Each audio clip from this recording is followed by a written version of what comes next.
So Arms Week's here again in Destiny 2 with limited time modes, 2 brand new weapons and 3 volatile mods which we can use throughout this Arms Week. There's also a rewards track as usual, giving us the opportunity to get hollow foil versions of the 2 new weapons, and so today I'm going to go through how to get your hands on these things, let you know what's worth using, god rolls for the weapons, as well as calling out some tips and tricks and some bugs which are going on with this event at the moment. Bungie haven't addressed these yet, I know, shock, but I'm going to cover everything for you guys, so leave a like and subscribe if you haven't already, and let's get straight into it. So to kick things off, you're going to head to the gun range as usual and go and speak to Ada 1. Straight off the bat, she is going to offer you one of the new King Orfeo bows. For some reason, neither of these show perks. I'm assuming it's a visual bug because it's a random roll, whatever it is that you get. But one of them for me is 550 and one of them is 540. Don't know why that's the case, but I went for the 550 one and got my first roll of this bow.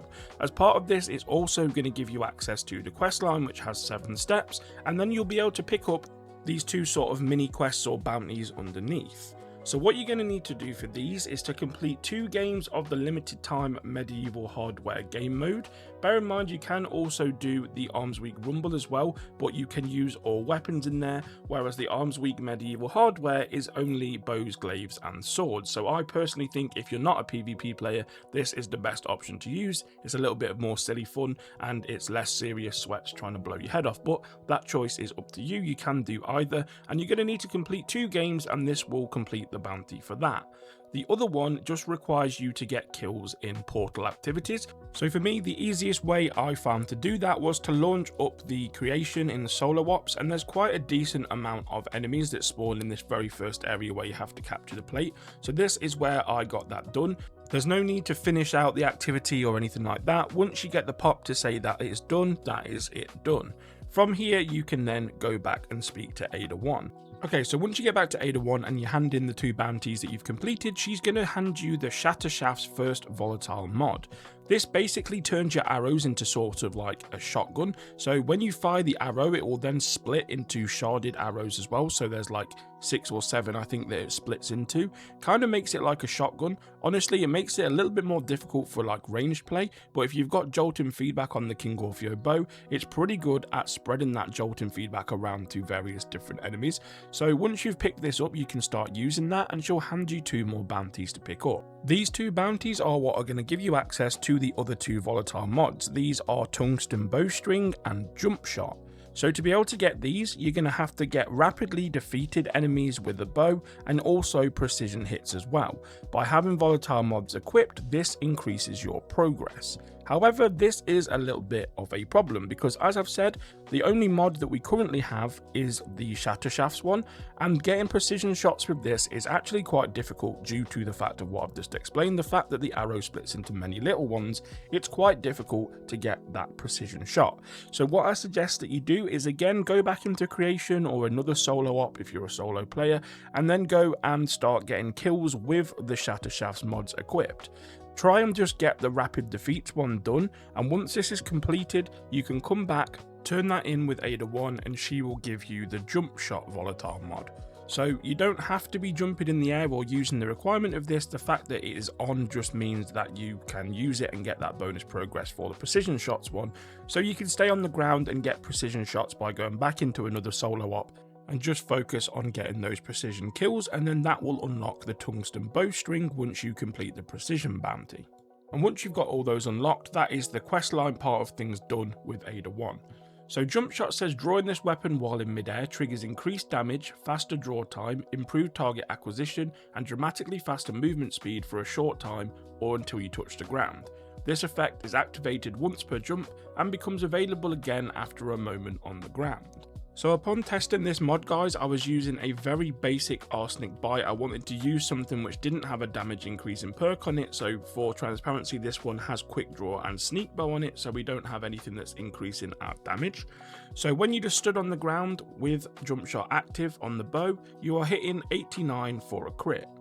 When you jump in the air, you are hitting 169 per crit, which means that we are seeing an increase of around 51%, which is a decent amount of damage. Now, I know not everybody wants to be floating around the air and moving around like that, so it's not going to be necessarily for everybody, But likewise with perks on other guns, things like air assault or anything that requires you to be in the air, drawing the bow and then doing a little bunny hop into the air is enough, so you don't have to actually be floating around in the air the entire time to take advantage of that 51% damage increase. But on top of this, if you are somebody that enjoys floating around in the air, this is basically like an eager edge version of a bow. So when you jump into the air and draw the string, if you move yourself to the left, right, forwards or backwards, your movement will increase really fast, as you can see, and you can move around quite quickly, which is actually a really fun thing to do. But like I said, just to take advantage of the extra damage of this shot, you don't have to be doing anything crazy like that, you just have to literally hop into the air.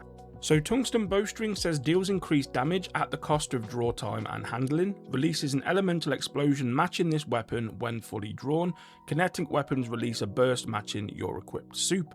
So as you can see guys, it does make the draw time and everything really slow on this. It's like using the Leviathan's breath without having the catalyst. It's a very slow draw time, but it does offer up a pretty decent damage increase. So as you can see, with Tungsten Bowstring active, we quit for 160, and then because I am using the arsenic bow, which obviously is arc, we get that arc elemental explosion, which deals another 141 damage, meaning of course 301 damage total, which is again around a 55% total damage increase on the base shot, which is 89.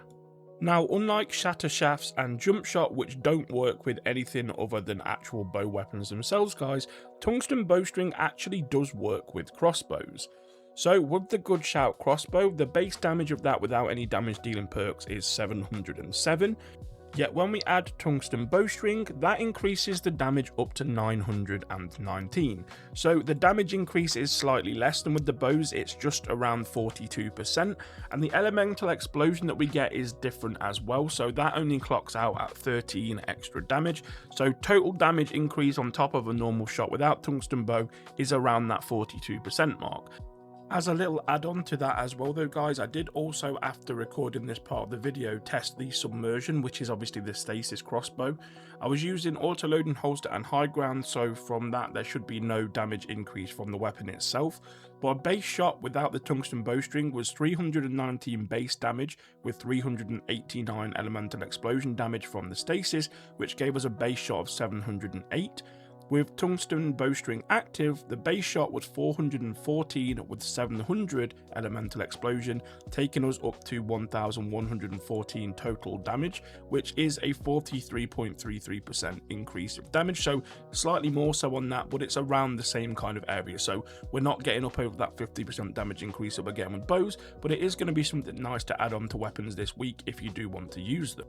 So finally, moving on to Shattershafts, a little bit more difficult to test with this one. But essentially, if all of the sharded arrows land as crits, you are doing 37 damage per arrow, and that splits into 7. So 37 times 7 gives us a total damage on the shot of 259, which obviously is a big increase on the base shot of 89 as well. And like I said, with this being more like a shotgun pellet spread is what it essentially turns into, this is going to be fantastic if you do have something like jolting feedback on your actual bow itself, so that's going to cause a lot of damage and spread that jolting feedback very easily. So again, a nice damage increase, but obviously like I said, it takes away the element of getting those precision shots so easily, but if you use it properly, again, you can definitely have some fun with this.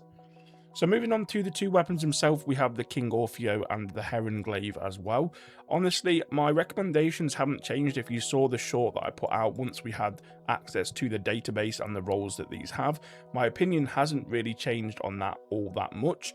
So for the King Orfeo, I don't think at this current moment there's any one standout god roll pairing. If that changes, I will make a separate long form or short video depending on what I find with that, but I think there are a few ways that you can build this. So one roll combination is going to be Explosive Head with Jolting Feedback. I think the combination of the double damage perks is going to be really good, and the debuff from Jolting Feedback as well. This is of course the first bow we've ever had with Jolting Feedback on it, so obviously there was no testing about how often that procs, but it seems to be every 2 arrows you can proc Jolting Feedback, which is actually very good, plus that damage from Explosive Head as well is very nice. Other ways you could go to build this, or you could go for a little bit more down the precision route. You could go for Archer's Tempo with Precision Instrument or something like that, or you could go for double explosions and pair up Explosive Head with either Meganura or Dragonfly as well is also present, but they would be the combos that I'd be going for. For the Heron Glaive, I think the obvious combination with it being Void and this combination being available is going for Repulsor Brace and Destabilizing rounds, being able to spread that Volatile, make enemies explode, and also give yourself an overshield at the same time from Repulsor Brace is pretty invaluable in a lot of content where it's ad dense. Something else really interesting that I find on this weapon though is having Proximity Power, which says when targets are nearby, final blows grant bonus melee stat.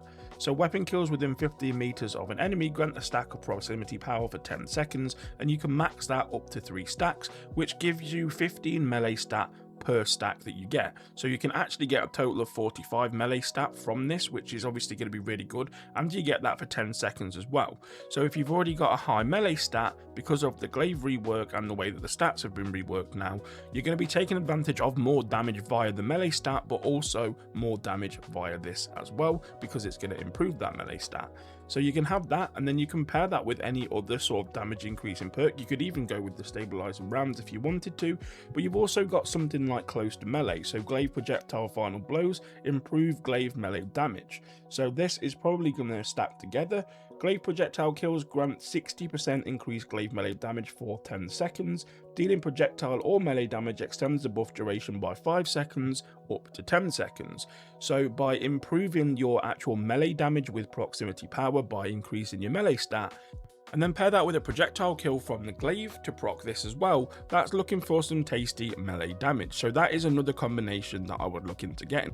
In terms of how you get these weapons and onto one of the first bugs that are within the game seemingly, so it seems like the only way that you can actually get hold of these weapons or the engrams for them is to use your currency, so your telemetry that you'll get for finishing portal activities. You can buy them then, or buy engrams from the actual store or from Ada 1. Or the only way to actually get weapon drops, it would seem, is from the actual medieval hardware PvP mode. So if you're not a PvP player and you want these weapons with rolls that you want, you better buckle up, because that seems like it's the only way to do it. So the bugs that I speak of first and foremost is, even though I have over 400 telemetry in my inventory, when I go and visit Ada 1 and hover over any of the items that you can purchase, it actually says that I have 0, so I can't buy anything. At the time of recording the video, Bungie haven't addressed this yet, but if they do and they give us a time frame or anything for this to be fixed, I'll add that to the pinned comment down below, so check that out if you want to know about that. And the other bug is, likewise with other events, it is showing on all of the quick play options, so for solo ops, pinnacle, arena, and fireteam as well, it shows the engram from Arms Week on there, yet when you complete these activities you don't get any of the Arms Week weapons drop. So again, this looks like a visual bug, and I'm not sure whether it's intended that we should be getting those, or whether those engram symbols shouldn't be there on those activities. Again, if we get any confirmation, I'll let you know down in the pinned comment.